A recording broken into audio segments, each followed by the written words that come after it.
로마가 모든 이 시대를 점령하고 있던, 호령하고 있던 시대였는데요. 로마가 점점 약해지게 되었고요. 그 다음으로 이 로마를 위협했던 민족은 바로 게르만족이었습니다. 게르만족은 이쪽이 로마 지역이라고 한다면 더 위쪽 지방이 바로 게르만 민족들이 살던 지방이었어요. 게르만 민족이 이제 로마가 있는 쪽으로 내려오게 되었던 거죠. 자, 그리고 게르만족 이후에 나왔던 게르만족을 쫓아내고 이 시대를 호령했던 민족들은 바로 여기 나오는 훈족입니다. 저번 시간에 아틸라 함께 배웠었죠. 아틸라가 바로 이 훈족 사람이었어요. 자, 오늘은 이 게르만 민족이 강해졌을 때 있었던 일인데요. 게르만 민족에는 여기 나오는 것처럼 여러 민족들이 있습니다. 그 중에서도 가장 강력했던 민족은 바로 이 가운데 있는 프랑크 민족이었어요. 프랑크 민족, 이 프랑크족이 서 있는 이곳이 지금의 어느 나라일까요? 프랑크. 어떤 나라와 이름이 비슷하죠? 네, 맞아요. 프랑스예요. 그 지역을 점령했던 게 바로 프랑크 민족이었습니다. 프랑크 민족이 강해질 수 있었던 것은요, 바로 이 왕 때문이었는데요. 바로 클로비스라는 왕 때문이었습니다. 클로비스 이 지도자로 말미암아 프랑크 민족이 가장 강력한 민족이 될 수 있었던 거죠. 오늘은 클로비스 왕이 496년에 있었던 일이에요. 클로비스 왕은 496년 자기의 세력을 더 확장시키기 위해서, 더 뻗어나가기 위해서 전쟁을 하게 되는데요. 이 전쟁은 너무나도 중요한 전쟁이었습니다. 나라의 운명이 결정되어야 될 그런 전쟁이었죠. 근데 그만 전세가 기울고 만 거예요. 한마디로 지게 될 위기에 처하게 된 거였죠. 그때 지푸라기라도 잡는 심정으로 이 클로비스 왕이 했던 것은요, 바로 클로비스 왕의 아내가 믿었던 신에게 기도하는 것이었습니다. 이 클로비스 왕의 아내는요, 클로틸데라는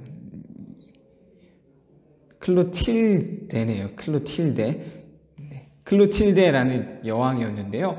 이 클로틸데가 믿는 신은 바로 하나님이었어요. 독실한, 그리고 하나님을 경외하는 이 성도였다, 그리스도인이었다라고 기록하고 있어요. 클로틸데가 평소에 막 기도하고 고백했던 그 하나님이라는 분께 이 클로비스가 지푸라기라도 잡는 심정으로 전쟁에서 지고 있는 그 순간 기도한 것이었죠. 아내가 믿고 있던 신, 바로 그 하나님께 이렇게 기도했습니다. 예수 그리스도시여, 만약 당신이 전쟁에서 나를 구해주시고 승리하게 하신다면 내가 당신을 믿고 세례를 받겠습니다. 라는 기도였어요.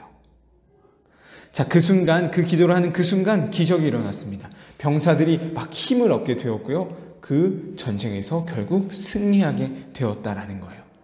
클로비스 왕은 자기가 기도했던 대로, 맹세했던 대로 세례를 받게 되었어요. 그것이 바로 496년 이 클로비스와 함께 수많은 병사들이 단체로 이 세례를 받는 그런 역사적인 일이 있었다라는 거예요. 그리고 이러한 역사는 바로 지금의 유럽에 기독교가 자리 잡는데 아주 큰 역할을 감당하게 되었습니다. 네, 이게 그림인데요. 클로비스 왕이 세례를 받고 있는 거예요. 우리 친구들은 이 모습을 보고 어떤 생각이 들었나요? 특별히 이 클로비스 왕이 전쟁에서 지고 있을 때 했던 그 기도를 보면서 어떤 생각이 들었나요? 질문을 조금 더 들어가 볼까요? 이 클로비스 왕이 했던 그 기도 과연 해도 되는 기도일까요? 옳은 기도일까요? 하나님과 무슨 조건을 걸고 있는 거죠. 하나님께서 나에게 승리를 주시면 내가 믿고 세례까지 받겠습니다.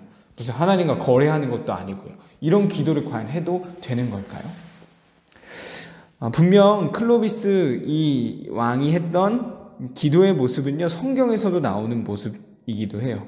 뭐 전부 다가 아니지만 그래도 곳곳에서 하나님과 마치 거래하듯이 기도하는 모습이 성경에서도 볼 수 있습니다. 근데 우리는 그걸 생각하기 이전에 하나님의 입장에서 한번 생각해 볼까요? 하나님은 우리가 그렇게 기도하는 것, 클로비스 왕이 그렇게 기도하는 걸 어떻게 생각하실까요? 우리는 그걸 생각해 볼 때 기도가 무엇인지를 생각해 봐야 됩니다. 기도한다는 것, 무엇을 전제하고 있는 걸까요? 기도한다는 건요, 바로 이건 하나님이에요. 하나님을 인정하는 거예요. 하나님이 살아계시다는 걸 인정한 사람만이 기도할 수 있겠죠. 하나님 있는지 없는지 보이지도 않는데 내가 어떻게 기도해? 라고 하잖아요. 기도했다는 건 그 자체만으로도 하나님이 계시다는 걸 인정했다라는 거예요. 기도의 뿌리는 바로 하나님을 인정하는 데 있다라는 거죠. 그래서 오늘 전도사님은요, 이 클로비스가 했던 그 기도, 만약 승리하게 해주신다면 제가 믿고 세례도 받겠습니다. 이 기도를요, 하나님 입장에서 이렇게 보고 싶어요. 바로 그렇게 조건을 걸고라도 하나님께 기도해라는 거죠.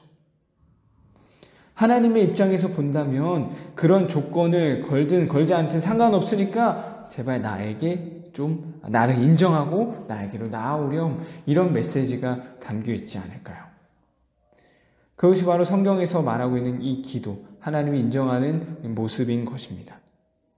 우리 친구들은 어떻게 기도하고 있나요?